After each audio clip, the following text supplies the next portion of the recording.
Hey guys, welcome back to another episode of 1 Minute Breakdowns, where we break down each and every fight on this upcoming UFC card in a minute or less. We try to keep it around there, but in a sense, short breakdowns. If you guys haven't already, please like, comment, subscribe. Much appreciated. And for our second guest this season, we have Mike from the Couch Warrior podcast. Couch, Mike, how you doing? Chilling, man. Been a long day, so I'm hyped to talk some fights finally. Absolutely. Especially after that little Twitter zone that we were in earlier. That was hilarious. Dude, I was studying and Prop hit me up about it, and it was a great break. It was a great break. Oh, it sure was. It was like the Jerry Springer episode all over again. So I'm glad I was able to catch it live this time. Chaos. You and Prop were literally speakers, but not saying a word. I would just interject every here and there, like, nope, Narco's right. Nope. But nonetheless, shout out to the chat. We got Jacob being the first. Appreciate you, my boy. Always in the chat. MMA Propaholic, my guy. If you guys don't follow him already, please do. Really sharp bets week in and week out. And we have our boy CT. Let's go. Let's go ahead and get these fights started. And for our first fight, we have Modestas Bukauskas going up against Zach Pauga. Zach Pauga is going to be 6 years older in this matchup. He's going to be at a 1-inch height disadvantage and a 2-inch reach disadvantage. Mike, why don't you start us off with this one? Okay, here we go. I'm on Modestas. I think he's going to win this fight. Got him at -160. I think he's the better striker. If there is any wrestling upside, it probably lies with him. Pauga has shot takedowns in the UFC, but he's not very good at it. Modestas, when he does grapple, it's pretty decent. But I think he's just a much better striker. And the primary concern people are bringing up is the fact that he got held on against the fence by Tyson Pedro. And I just don't think that Pauga has the same physicality that Pedro does. I don't think he's as strong. And he's certainly not a grappler like Pedro is. So I don't expect him to find a lot of success there. I think Modestas can throw in an underhook, turn it around, and either clinch himself or push away and keep doing what he's doing. I would like more output out of him, but Pauga's not an output machine either. So I just expect Modestas to kind of skirt to a decision win here, and he's my pick. Yeah, this fight's a little bit tricky to break down, in my opinion. I think Modestas obviously has the striking advantage for sure.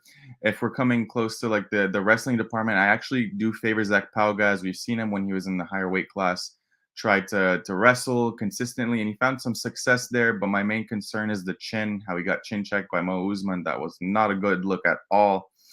And against Jordan Wright, he got outstruck.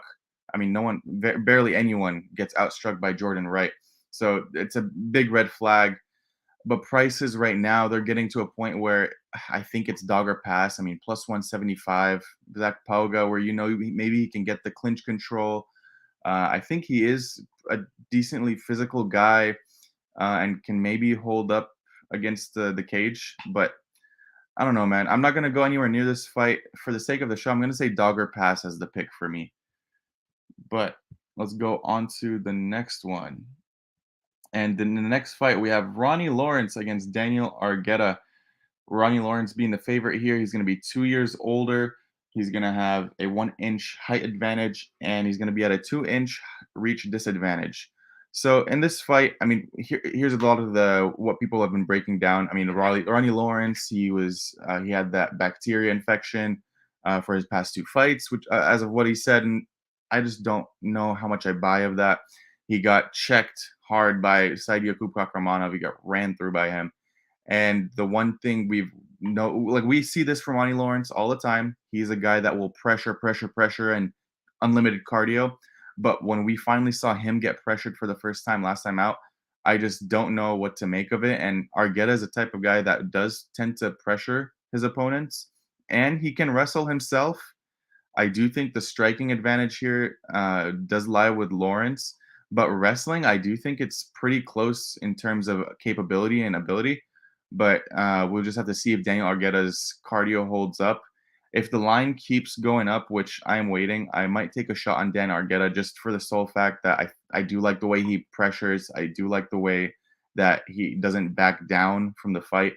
And usually those type of guys have given Ronnie Lawrence some problems. I mean, Mana Martinez dropped him like a million times. when he was getting pressured, but every other moment of the fight when Ronnie Lawrence was pressuring, he won. So just a little bit of stylistics there. Not too much for me. I'm going to say Ronnie Lawrence wins this fight, but I think it's closer than what the line indicates. Mike, what do you think? Yeah, I'm on actually the same exact page. I'm waiting on the line as well. If we get anywhere near plus 200, I'm going to play Dan here. To date, I still think Ronnie Lawrence is overrated. I'm laughing. I didn't realize he had an excuse for why he lost to Sadyaka. Bro, you lost because you fought a guy who's a much better wrestler than you. Ronnie Lawrence doesn't have a wrestling background. He just started doing it in MMA because that's what was working for him. But the technique isn't quite there. He's using his cardio and takedown output to get these takedowns. And we already have seen with Kakramanov against someone who does have a wrestling background, it's not as effective. Sure, against Mana Martinez, it worked. Vince Cachero, Jose Johnson, none of those three have good takedown defense. Dan Argetta also has a wrestling background, does have good takedown defense, is a solid wrestler himself. So I think he might be the one finding more success in the wrestling, and people are going to be surprised once again. I agree with you. I do give the striking to Ronnie just because Dan throws everything kind of loopy, and I don't like that. So I do think Lawrence will be landing more and landing cleaner. But Dan's probably going to have more power, and he's going to land the more damaging shots. So I'm going to be waiting also, see if I can get that line. And me and Prop actually spoke about this last night on my show. Prop played his decision no action at plus money, which I actually think is a pretty good spot because if anyone's going to get a finish here, it's probably Dan. I don't see Ronnie getting a finish. So I'm going to pick Dan, but I'm going to wait to play him. Yeah, another bet that I'm just popped into my mind right now is the points handicap. If it's lined pretty decently, I might take that. No point. good. Really? It's no good. That was my first thought, and it's no good. What was it? What is it at? Let me check. Scared of my Wi-Fi. Yeah, because I haven't checked any of the props today. Him and the other one we'll talk about soon that the spread is like obvious. It's completely bopped. Let me see. Don't tell me it's like a minus 180 or 170. I think it's something like that. Let me see. Disgusting. It is minus 200. Oh my goodness. Yeah, they're on top of it. That's unplayable. Well, on to the next fight. We have Teresa Bleda going up against Gabriella Fernandez. Teresa Bleda is going to have a 3-inch height advantage and a 3.5-inch, if I can do my math, 3.5-inch reach advantage here. Mike, go ahead and start this one off. I think Bleda dominates. I think she dominates with her wrestling, but I have zero interest in touching this at minus 250, 260, whatever it is. She's 21 years old, kind of just a grappler right now. Her striking isn't quite there. She throws straight down the pipe, but just not much skill or substance to it.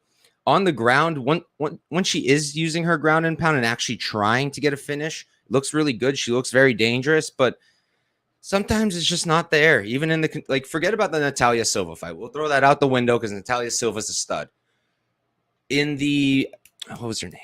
Nayara Maya fight on the Contender Series, she dominated, but first of all, she got herself reversed a few times because she's young, gets overexcited, and she also just didn't finish. And I had the ITD prop there. She was on top the entire fight and couldn't get a finish, and I wanted to break my television. So I'm not putting any money on her. The only thing I did with this fight was I played Gabriella Fernandez round 3 knockout plus 4,500 for a tenth of a unit to win 4.5. She's a better striker in my eyes. I actually think she's a very solid striker. And Bleda, I think she does slow down. People say, no, it was just Natalia Silva. No, she slows down in other fights too. It wasn't just that one. So between her bad striking defense and questionable cardio, sprinkle on a late finish for Fernandez, I think is a good look. But I think Bleda wins. Just no play on her from me.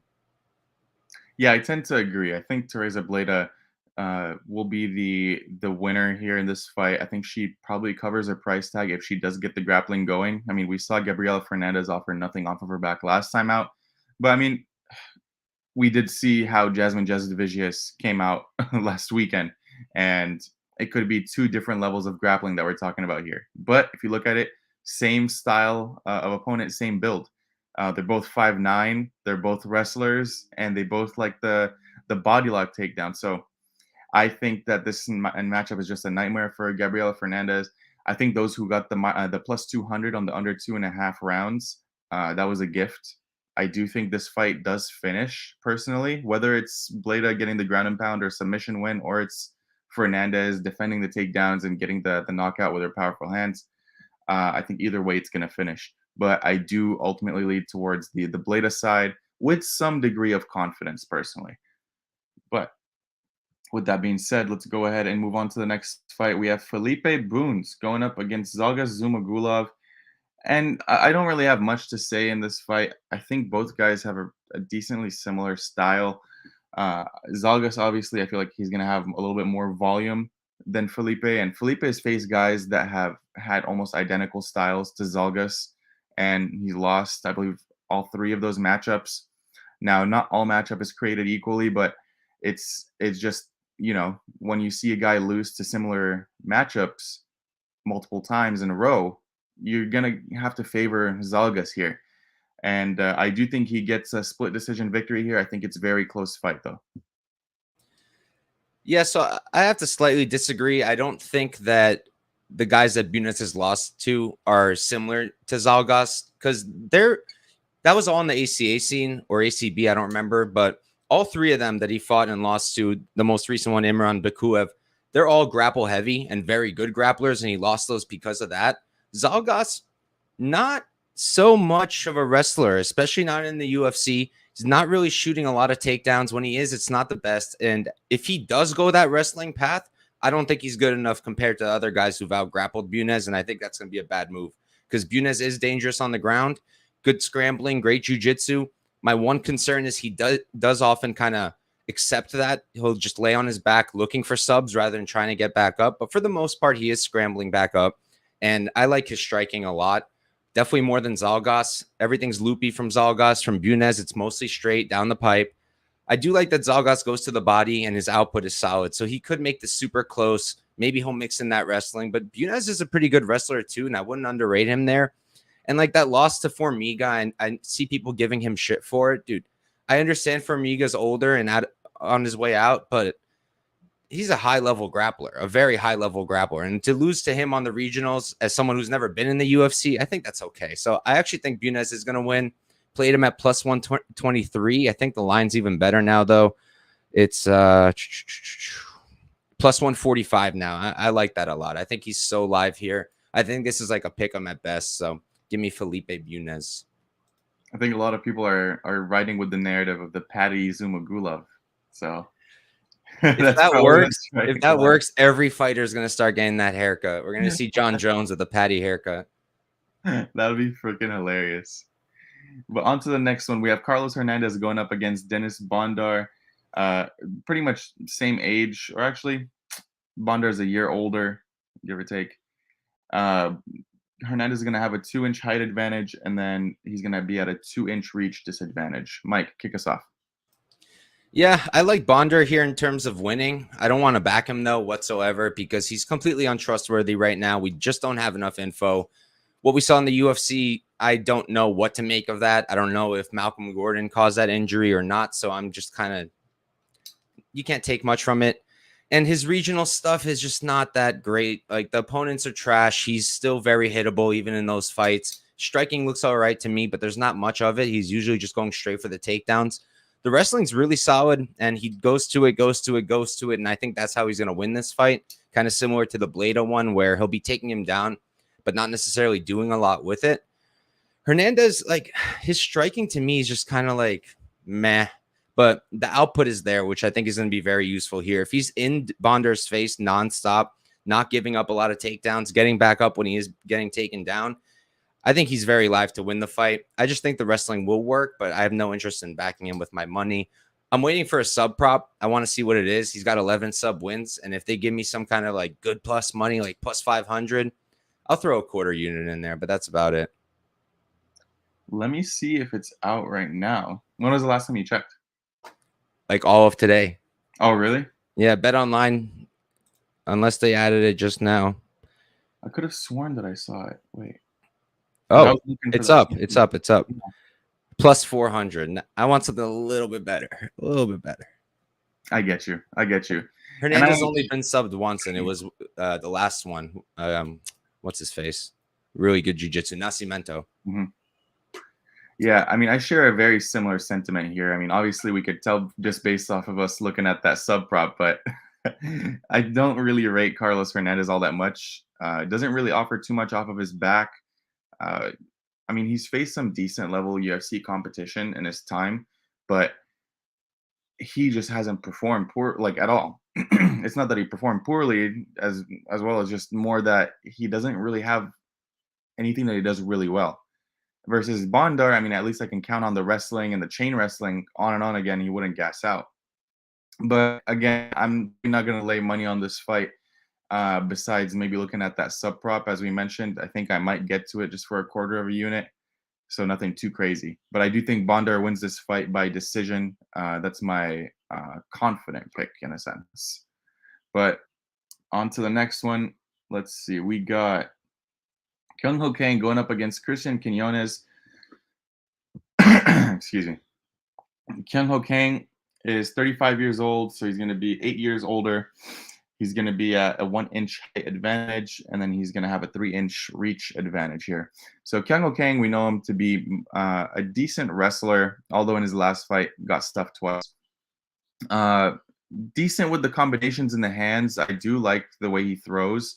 It's just the volume, in my opinion, that we kind of lack when it comes from him. And then we look at a guy like Christian Quinones, who's all up in your face. He's a killer be killed fighter in a sense. That way I would describe him. And this guy does not back down from anyone. And we know he's going to be putting on the pressure. He's always on the front foot. But I think a guy like Kang could probably put him on that back foot, and that's yet to be seen. I think he might be struggling with being on the back foot and being the guy being pressured against. So I'm staying away from this fight personally. I think Quinones has the striking advantage, but I think Kang is probably going to be a little bit faster, and I think he might be able to land a couple of takedowns in this fight. So again, another dogger pass fight. A lot of these situations on this card specifically, in my opinion, a dogger pass lean for me, just because I think these fights are going to be really close, but very entertaining to watch from a fan perspective. Mike, what do you think? Yeah, I'm on so many dogs this card, and this is one of them. I am on Kang. I was hesitant pre-tape, but after taping it, I was pretty confident. I got him at plus 144 for an eighth a unit. First off, he does have that grappling upside. He does wrestle well. Didn't really use it in his last fight. He shot twice, but they were kind of half-assed. And before that, Ronnie Yaya, like, I wouldn't expect him to try to wrestle against Ronnie Yaya. That's a pretty stupid idea.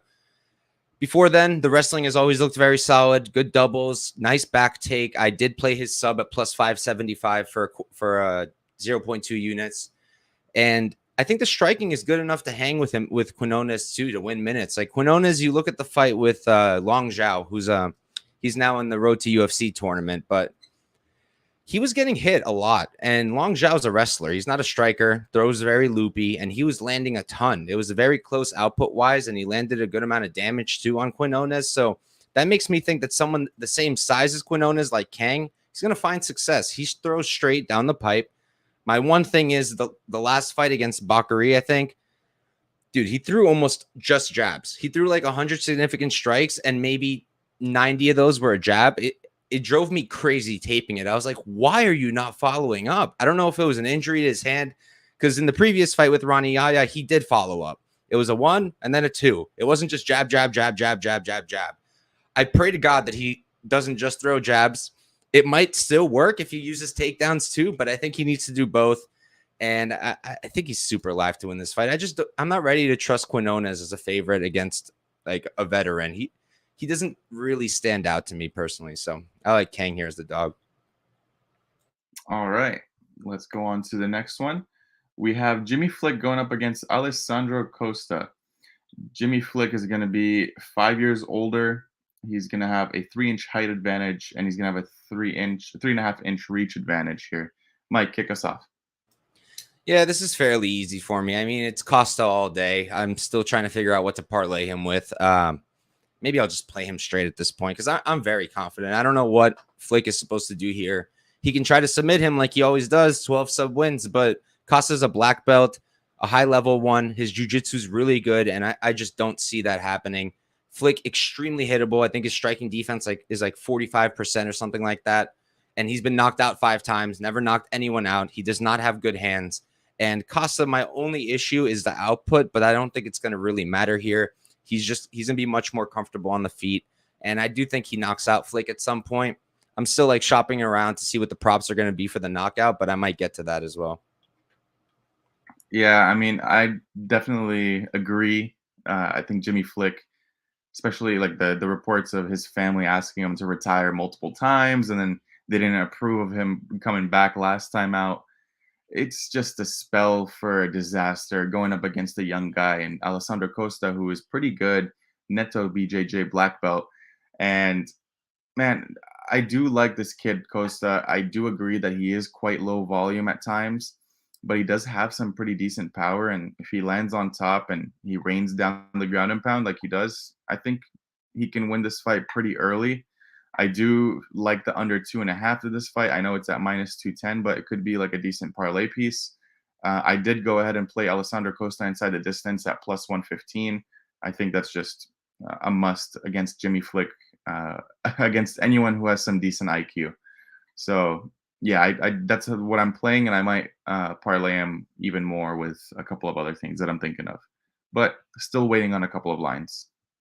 Moving on, we have Raoni Barcelos going up against Miles Johns, and this has been one of the few talks of Twitter this week.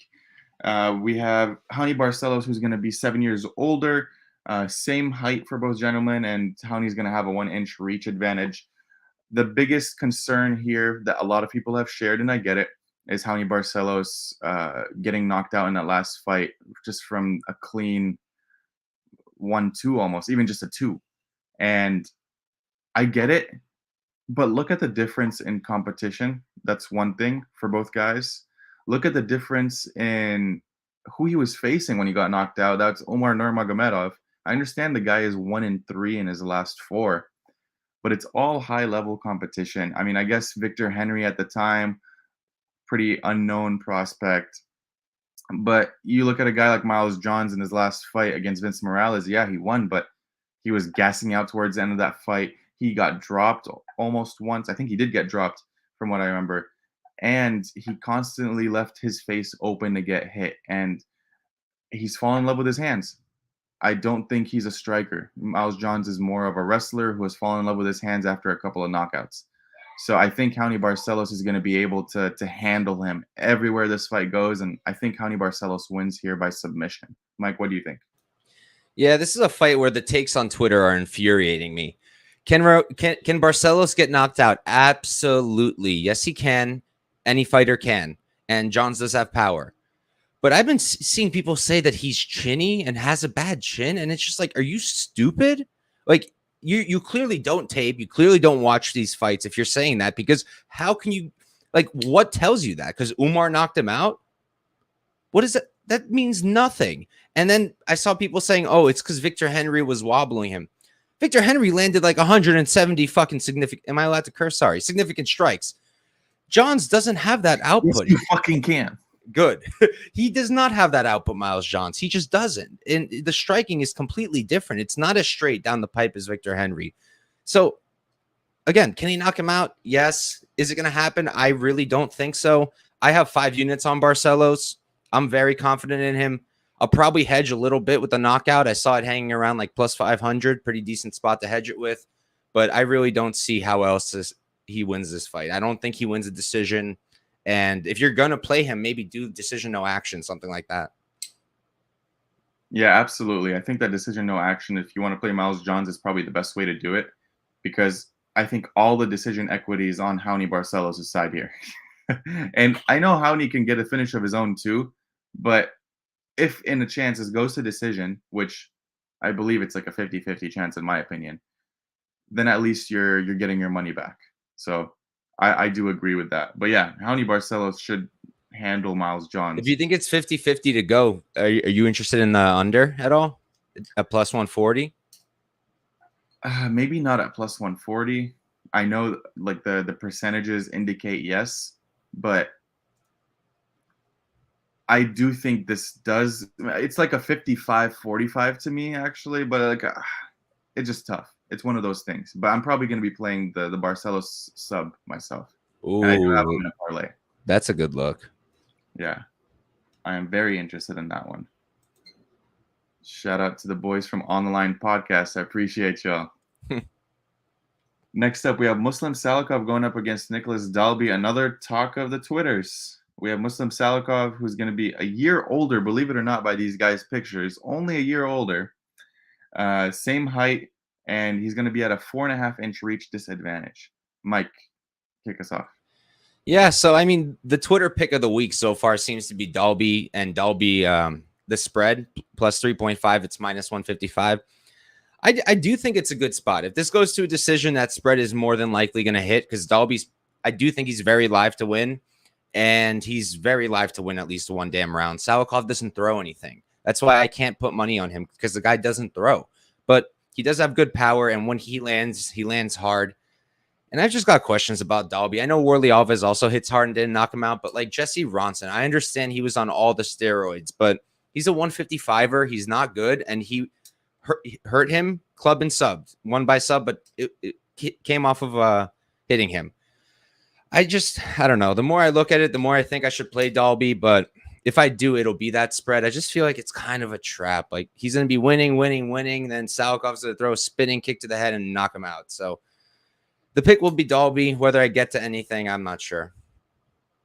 Yeah, I completely agree. And yeah, Dalby's the Twitter sweetheart of the week, in my opinion. Everyone's on Dalby and Dalby spread.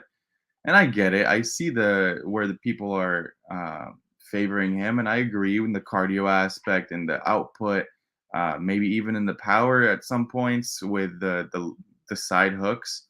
But I just don't know if Dalby.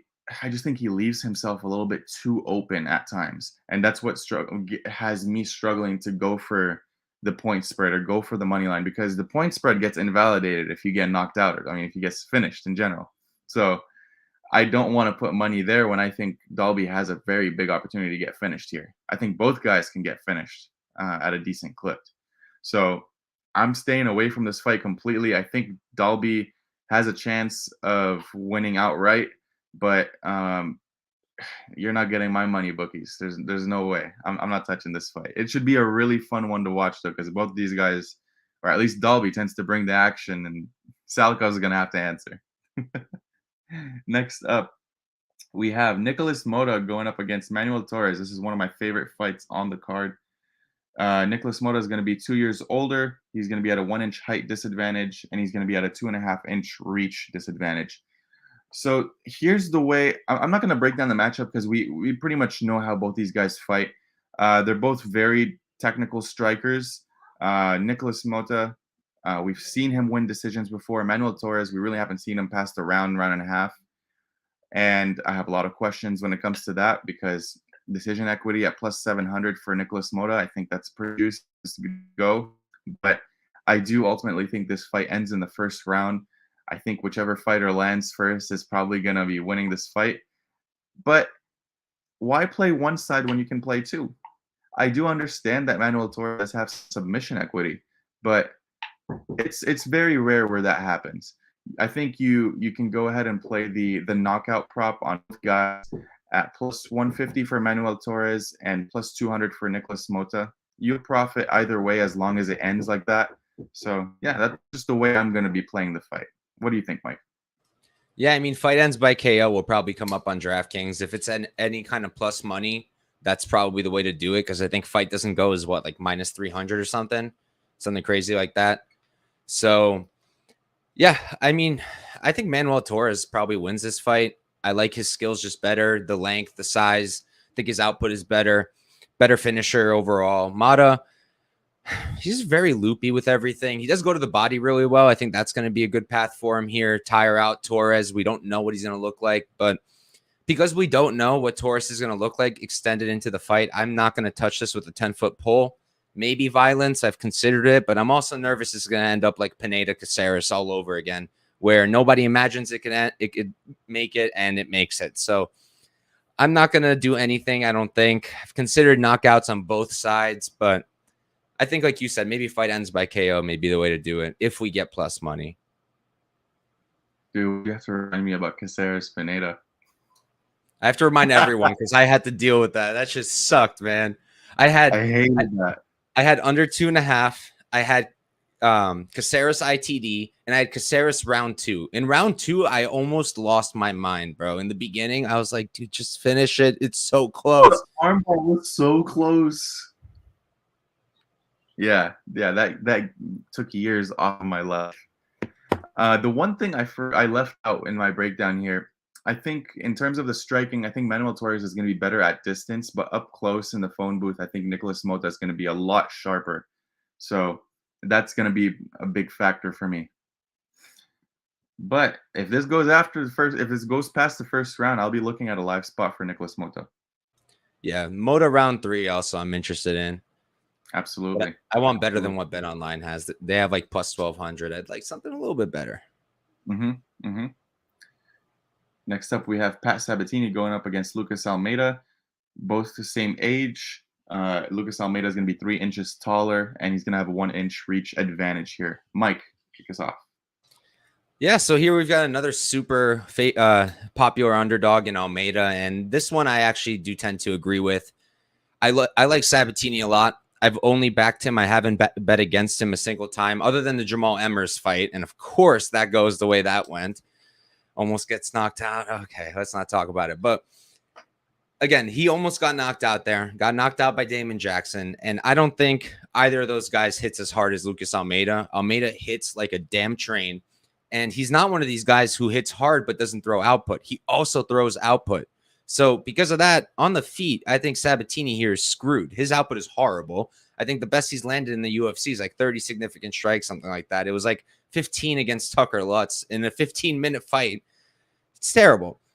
And Almeida has pretty good get-ups. I get he got taken down by Zeljuber one time. He didn't get held down very long. And Zeljuber's big. He's a big, large man. Sabatini doesn't have that frame. Will he get takedowns? Probably, but I don't know if he's going to have success holding him down.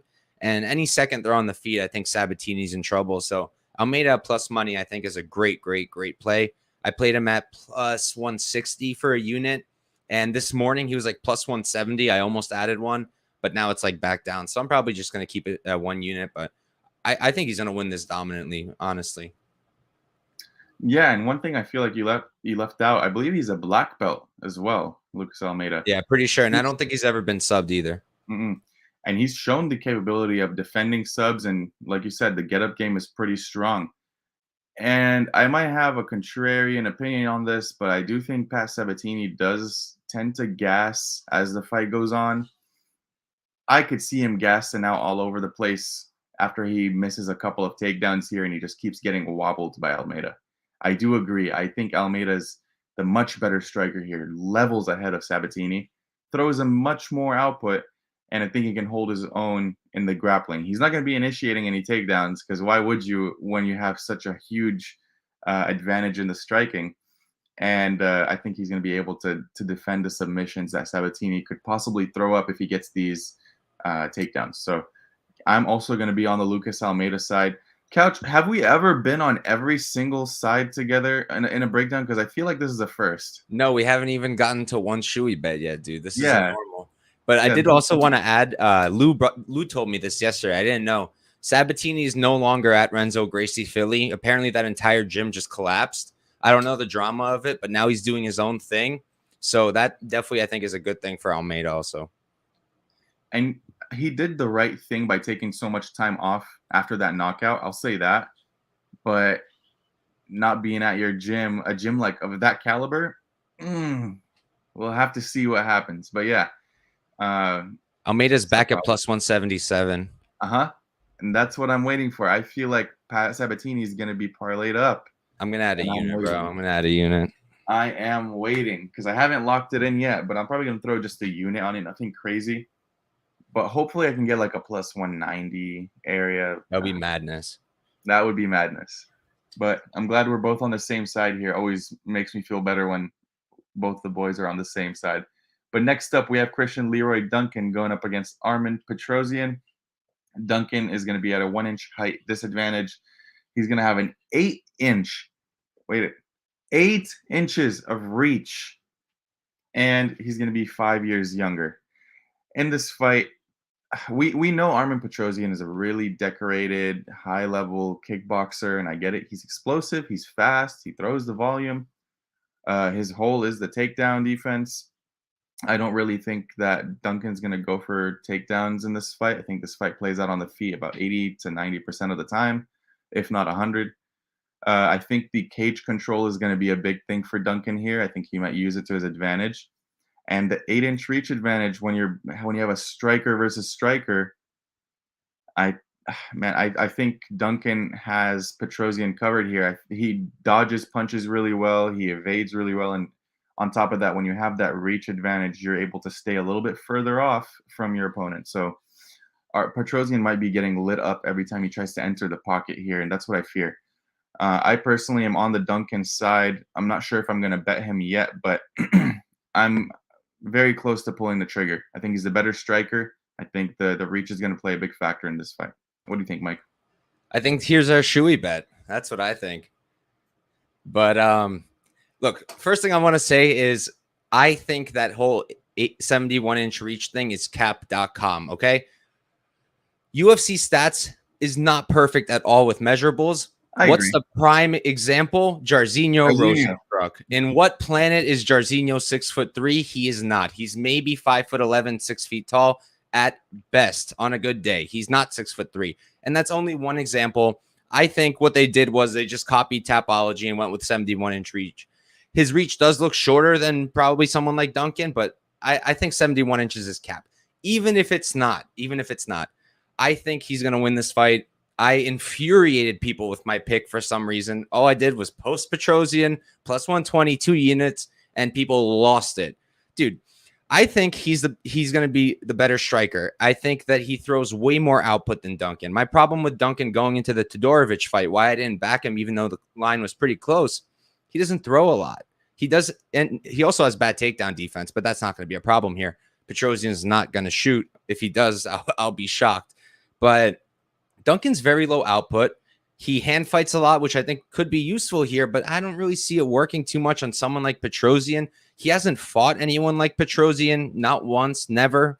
Most of them have been grapplers. Will Curry, he fought twice. Dejati Milan was a grappler who also actually landed a lot of shots on Duncan. I also, like, how are you going to have him close odds with Dusko? Dusko comes in, gets injured, and now all of a sudden people are convinced Duncan is this kind of god stud guy who's going to win no matter what. I don't get it. He's a great striker, great talent, going to be something in the division for sure, but I think so is Petrosian, and I just think he's got the better output. I think I like his striking better, and I think that he's fought the better dudes too, like Gregory Rodriguez, Kai Barallo, AJ Dobson, maybe not so much, but I think he's fought the better guys, and yeah, he's my pick here. And looks like we got a shoey bet. Yeah, we're doing a shoey bet on this one. I mean, here's the thing. I do agree that Petrosian has fought the better competition, but Gregory Rodriguez, he lets everyone into a fight. Let's say how it is. And I was on the Petrosian side there. I maybe have gone lucky. I think Duncan would absolutely dog walk AJ Dobson. That was the thing for me. I'm like, wow, really? Like, what was going on there? Even though he was pressuring him the whole time, but didn't seem to land all that much. And when he did land, it didn't really seem like he had that power. But regardless, we have a shoey bet. We're doing an internet shake right here. So you guys heard it here first. It's a shoey or a shotgun, either or. Next up, we have the co-main event. We have Armin Tsarukyan going up against Joaquin Silva. Mike, I don't feel like you're going to have a hot take here or prove me wrong, but I'm on Tsarukyan. I'm not on Tsarukyan, but like he's a minus 1,200 favorite for a reason. I think he gets us done inside the distance. Mike, do you have anything else to add? Yeah, dude, this is easy. 100 units on Tsarukyan to win 10. That's it. You were about to say 100 units on Joaquin Silva. No, that's how you become a winner here. You just put your whole bankroll on Tsarukyan. But nah, I mean, this is a fight literally nobody wants. Tsarukyan's way too good for this. And I'll probably parlay his ITD with something. Bet Online opened the under at 2.5 plus 125. And my stupid ass hesitated. They took it off immediately, and now it's 1.5 at minus money, of course. You know, that might not be a bad thing. Tsarukyan, he tends to fight to a decision even with these lower Right? level guys. Only recently he's been getting these finishes. I feel like people are kind of like overhyping. Like I was looking at his decision prop, like plus 300, and I was kind of tempted on that one Yeah, why is it plus 300? because he knocked out Giagos and he knocked out Yoel Alvarez. Oh, no, no. I mean, like, why is it plus 300 only? Oh, you think it should They're be even favoring more? this fight. I think because bookies aren't stupid and they realize, like, you know, he is usually going to a decision. Like, he's only 26. So, like, he is getting better literally every freaking fight. But I wouldn't be shocked if we go to a decision here. Uh-huh. I do agree. I think it's probably a decision in my opinion.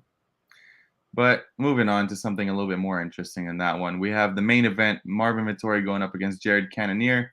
Marvin Vettori is going to be an inch taller. He's going to be at a 3.5-inch reach disadvantage, and he's going to be 10 years younger. And just putting it out there, I'm not saying anything. I'm not saying I bet on anyone here, but there's that statistic: 10 years age gap. The younger fighter wins at like a 72% clip. Just throwing it out there. But the way I see this fight playing out, I feel like it's mainly going to be on the feet. Maybe Marvin can go back to his old ways and land a takedown or two here to win some minutes. Jared Cannonier is getting up there in age at 39. We don't know when that chin starts to get cracked. I don't know if Marvin is the guy to crack it because he doesn't really have that kind of power from what we've seen. I think Jared Cannonier is improving at this age. It's hard to say that, but he is improving. He dealt with a guy who was very hard to deal with in Sean Strickland, who just throws a bunch of volume against you. And I mean, regardless whether he won that on paper or not, I think he dealt with it really well. He threw over 100 significant strikes himself, which surprised me. I didn't think he would last that long and his cardio would last that long. I think he has the power advantage here as well. So I ultimately have to lean with Cannonier just based off of recent performances. What do you think, Mike? Can we shoot you bet this one too? No, I'm not betting. I don't really have that much of a take on it. The other one I do because I'm betting on it. This one, I can see it going either way. Yeah, I mean, I'm kind of surprised by all the love for Cannonier personally. 39 years old, not normally with great volume. I understand he landed a lot against Strickland, but Strickland literally is there to be hit. Like that's what he wants, the sick fuck. Like he's like, hit me, hit me, hit me, and then he'll hit you back. I think Strickland won that fight, but that doesn't matter here at all. I think Vettori also lost to Delitze, and I had a shit ton of money on Vettori, but I think the striking is close. Power pretty clearly goes to Cannonier. I think output's going to go to Vettori. And I think the difference between Vettori and Strickland is Strickland's not much of a takedown threat. He did get a takedown against Cannonier, but if Vettori shoots, he should win every round comfortably. If he acts like a big meatball head idiot and decides to stay in the whole time, he might get knocked out for the first time. I wouldn't say it's impossible, but I think Vettori's going to win. And man, every time I talk about him, I always got to bring up how, for the biggest fight of his life, did nobody correct the backwards pants? He's fighting for the title against Israel Adesanya. His team must have been there. UFC staff was clearly there. How did they not correct the backwards pants? And they took the picture and just put it out there. Unbelievable. But yeah, I think Vettori wins. And I am going to bet him. I'm just waiting to see what happens with the line because I would have never thought that it would go to like pick him. So yeah, I think he talked about that in a recent interview. He was the first fighter taking pictures, and it was the first time they used those new kits. So he didn't know where, like, how to put them on, and no one, like the camera crew, didn't know either. No one wanted to mess with him. Exactly, and apparently it happened a lot that day. But after it happened to Vettori, and they took the pictures and couldn't redo them because they submitted them online. That's where every fighter that came in wearing the same like side, they had to tell him to go back and switch it because it was wrong. So he just got the shit end of the stick being the first person taking pictures. Freaking title challenger, man. It's unbelievable. Like, at least have a little marker, like, this is the back of the shorts. Or wouldn't it feel weird too? Like, I feel like if I put something on like inside out or backwards, it would just feel different or feel weird. He's probably like cutting weight. I don't blame him for not realizing. I blame everyone around him. But maybe they just didn't want to mess with him because he is a scary, angry person. Yeah, no, he is for sure. Like, he gets angry out of nowhere. Do you remember the Roberson fight, the lead up to that? Roberson like missed weight. It got canceled once. It gets rescheduled. He missed weight again, and Vittori almost lost it in the hotel. Dude, when he came to Kings for the first time, I remember he stood right next to me, and Benil's wife looked at him. He's like, "Oh, Marvin, he makes you look small." He's like, "What do you mean?" He went off. And I have a live picture of him getting mad. And he's throwing. If I were you, I would have just like slowly backed out of the room. Dude, I said no word. I didn't even want to laugh. I was scared for my life. Anyways, that is the fight card, guys. If you did enjoy the video, please first and foremost, give Mike a follow on Twitter, give him a subscribe on YouTube. The guy puts in work week in and week out. Not just UFC, he does regional stuff as well, PFL, Bella, anything you can think of, he does it, and he breaks down the fights really well. Really sharp dude in the game. Mike, tell the people where they could find you. First off, thank you, Wiz. Thanks for the kind words and for having me on. Always dope to do it. And I like this format, talking a little bit faster. I'm a fast talker, and my show yesterday went 2 hours, and I wanted to put my head through a wall. So I like these shorter shows. But as for what I got going on, had a stream yesterday, broke down the whole card with Lou Betcha and Propaholic. Dope time. Make sure to run that back. I'm going to put out my YouTube shorts probably tonight. And then as for regionals, we have a Bellator and a PFL card. Bellator decided to say, fuck you, Mike, here's 18 fights, deal with it. So I'm doing my best. I'm hoping to have a video out for them.